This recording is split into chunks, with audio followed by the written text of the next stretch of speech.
My relationship with the Gaza Strip over the last 10 years has been as a teacher, not through MSF. I go and I train with a group of physicians and surgeons from Oxford University.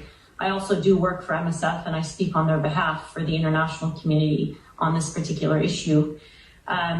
So what I will be referring to in the rest of this interview with you is my relationship with colleagues in Gaza who don't necessarily work for MSF. Okay. I have a long-standing relationship with the medical community in the Gaza Strip through my training trips over the last decade. And are you in contact with them? Are you in regular contact? I am. With them? And what are they telling you? So I just want to say it's a very hard act to follow after listening to Biden's speech because, what I'm about to tell you just seems such a shock compared to the rest of the narrative that I've been listening to, waiting for my interview. This is an avalanche of human suffering that's 100% man-made. It is the worst humanitarian catastrophe I've experienced in my lifetime and in my growingly long career in humanitarian medicine. And it's burning through the hearts of every single humanitarian that I know. I'm going to paint a picture for you of the degree of suffering that we're seeing. People keep asking me about medical aid and hospitals and the situation of the hospitals. The entire hospital healthcare system collapsed almost a week ago. It was announced on TV for the whole world to see. And in that week, there has been indiscriminate bombardment. And I don't even know if indiscriminate is the right term because it's targeting healthcare facilities, ambulances, churches, mosques, schools, refugee camps, densely populated refugee camps, wiping out entire families in a second, entire multi-generational extended families in a second. There are almost 1,000 families in the Gaza Strip who have had at least 2 members of their family, at least 2 members killed in the last 3 weeks. There are almost 4,000 children who have been killed and identified, excluding almost 1,000 children whose bodies are still trapped under the rubble. Some of them may be alive for a long period before they ultimately die under the rubble. And I'm sorry if there are any young children watching this, perhaps this is a good time to ask them to leave the room, but I think it's important that I paint a picture, particularly when I'm following a news narrative that almost dismisses this avalanche of suffering that is unprecedented in modern times. There's an acronym in the Gaza Strip right now. I'm a pediatric intensive care doctor. I see a lot of suffering in my career. There's an acronym that is unique to the Gaza Strip, and it's WCNSF. Wounded child, no surviving family.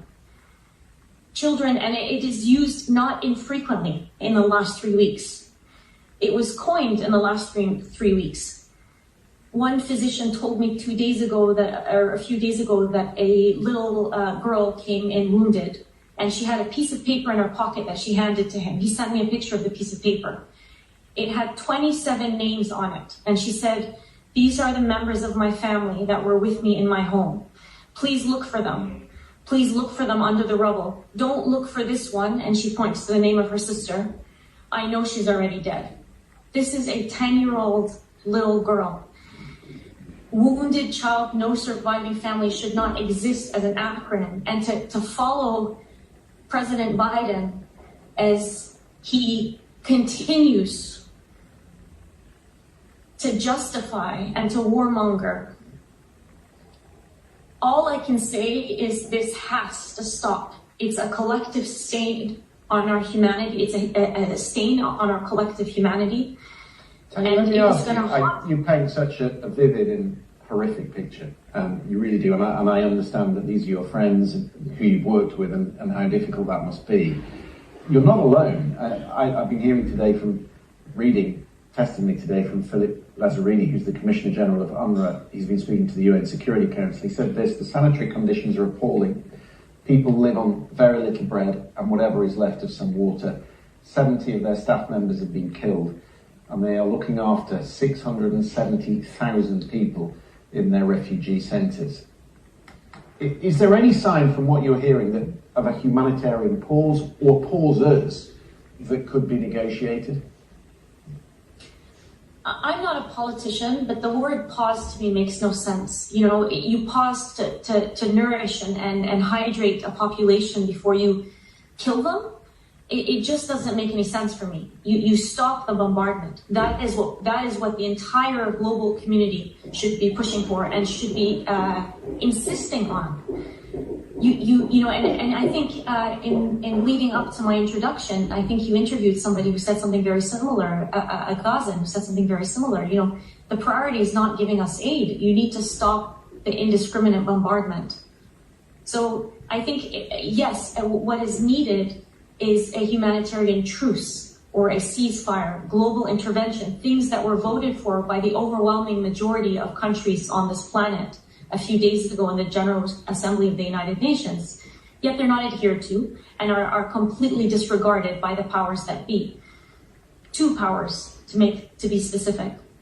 Tanya, I'm going to have to leave it there because I am out of time, but I hear you, people will have heard you. It's a very powerful message that you're giving us. And thank you very much for joining us this evening on the programme. Thank you. And thank you.